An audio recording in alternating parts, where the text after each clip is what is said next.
अगर हम सब्र ना करें तो फिर भी कोई मुश्किल कम तो नहीं होगी, लेकिन अगर हम सब्र करेंगे तो हमारा गम कम हो जाएगा।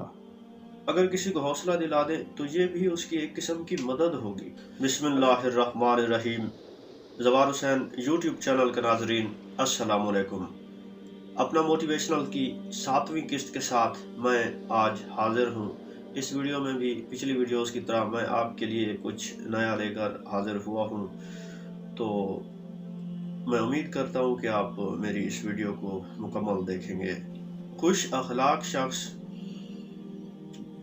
जिंदगी में बहुत ज़्यादा खुश रहता है, और जिसका रवैया अच्छा नहीं होता, जो बद अखलाक होता है, वो ज़िंदगी में कभी खुश नहीं रह सकता। वो तन्हा रह जाएगा। दोस्त उसी के ज़्यादा होते हैं जो खुश अखलाक होता है। अब खुश अखलाक जो होता है उसका मुआशरे में एक मकाम होता है। मुस्कुराने के या खुश अखलाकी के कोई पैसे नहीं लगते, लेकिन ये वो चीज़ें हैं जो हमारे लिए ज़िंदगी में खुशी का एक ज़रिया है। अगर हम किसी की खुशी का बायस बन रहे हैं तो हमें उसकी खुशी का बायस बनना चाहिए।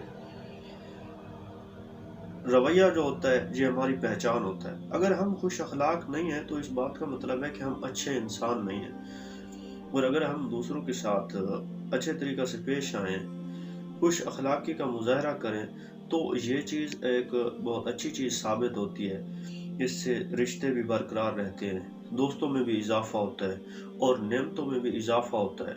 तो हमें हमेशा खुश अखलाकी का मुज़ाहरा करना चाहिए, और ये बहुत अच्छी सिफ़त है।